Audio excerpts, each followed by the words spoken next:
Mathematics some application of trigonometry. इसके पहले identities हम लोग पढ़ चुके हैं।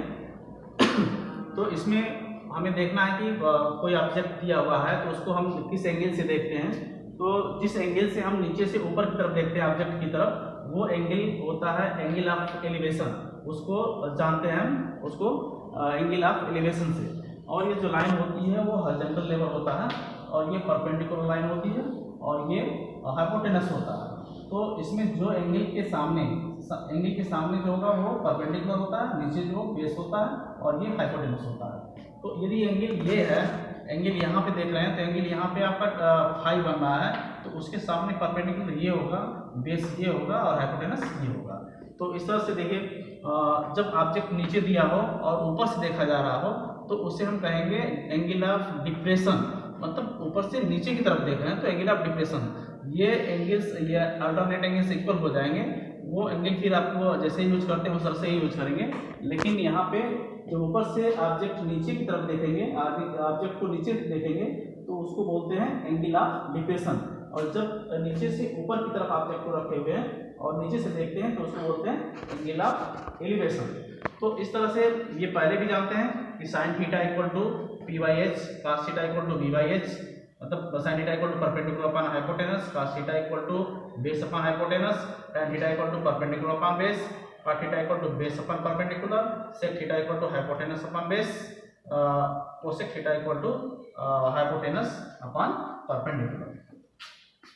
तो इसमें क्वेश्चन फर्स्ट ये दिया हुआ है कि ए circus artist is climbing a 20 metre rope long rope which is tightly stated and tight from the top of a vertical pole to the ground. Find the height of the rope pole if the angle made by the rope with the ground level is 30 degree. मतलब ये figure दिया हुआ है, तो figure दिया हुआ ये figure हमारे पास क्वेश्चन में दिया हुआ। बुक निकाल लीजिए, बुक निकाल के आप इस फिगर को देखिए और क्वेश्चन को पढ़िए, और इससे ये पता चलेगा कि क्या निकालना है। तो इसमें हमें हाइट ऑफ पोल ये फाइंड करना है। एंगल दिया हुआ है यहाँ से ये 30 डिग्री, और ये रोप है, ये रोप का जो लेंथ है वो 20 मीटर है, ये दिया हुआ है। तो उसमें हमें रिलेशन चाहिए हाइपोटेनस और परपेंडिकुलर में। तो हाइपोटेनस और परपेंडिकुलर में रिलेशन साइन थीटा में होता है। तो sign theta equal to perpendicular upon hypotenuse. हमें बेस फाइंड करना नहीं है, तो साइन थीटा की वैल्यू 30 डिग्री, एच परपेंडिकुलर कितना हाइट उसको हम सपोज कर लिए, एच अपॉन हाइपोटेनस 20 मीटर। तो साइन 30 की वैल्यू होती है 1/2 इक्वल टू एच बाई 20। इसको सॉल्व करेंगे तो cross multiplication 2h equal to 20, h equal to 20/2 equal to 10 metre. तो पहले वाले का आंसर ये हो जाएगा आपका, ये 10 मीटर। तो 10 मीटर हो गया। क्वेश्चन नंबर सेकंड है। क्वेश्चन नंबर सेकंड में बहुत सिंपल क्वेश्चन है। क्वेश्चन नंबर सेकंड में a tree break due to storm and the broken part bend so that the top of the tree touches the ground making an angle 30 degree with it. The distance between the foot of the tree to the point where the top touches the ground is 8 meter.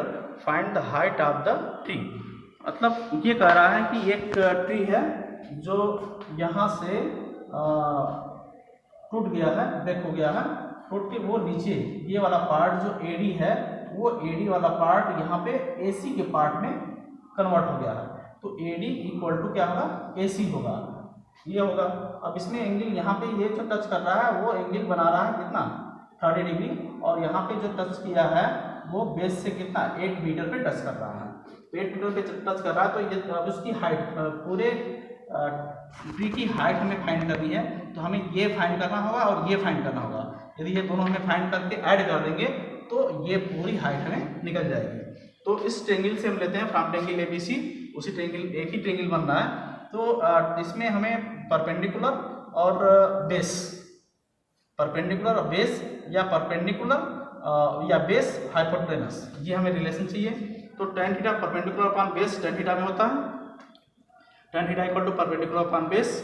तो tan theta की value 30 degree, ये angle of elevation बन रहा है।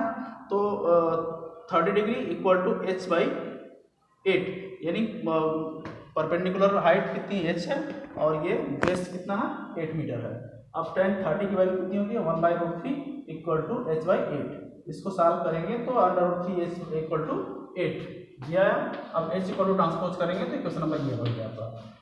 And sign 30 degree, अब इसमें हमें ये चाहिए।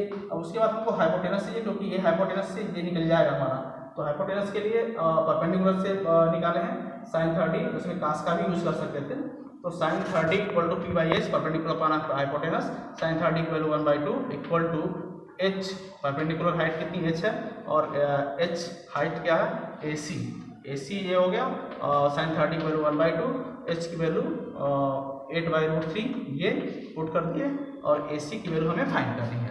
तो इसको सॉल्व किए तो 1/2 equal to h/√3 AC, √3 AC equal to 16, cross multiplication AC equal to 16/√3।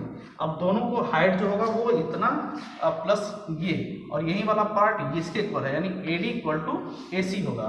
तो AD इक्वल टू AC हुआ, तो AD इक्वल टू AC, तो height of the tree AB plus AC, जहाँ पे ये where AC equal to AD, तो उसको हम लिख सकते हैं। तो 8/√3 प्लस 16/√3 इक्वल टू 24, 20 ऐड करेंगे, एलसीएम लेंगे तो वही आएगा। तो 24/√3, इसका रैशनलाइज किए तो 24√3/3, 3 8 जा 24, that is equal to 8√3 metre. मतलब उस ट्री की जो हाइट होगी, पूरे ट्री की हाइट ये जो हमारी हो रही है वो 8√3 मीटर होगी। आगे क्वेश्चन ऐसे लगाएंगे आप, और कुछ मेन क्वेश्चन आपको हम बताते रहेंगे, और कुछ क्वेश्चन आप लगाते रहिए, और जो क्वेश्चन नहीं आते हैं उसमें आप क्वेश्चन नंबर डाल के कमेंट कर दीजिए।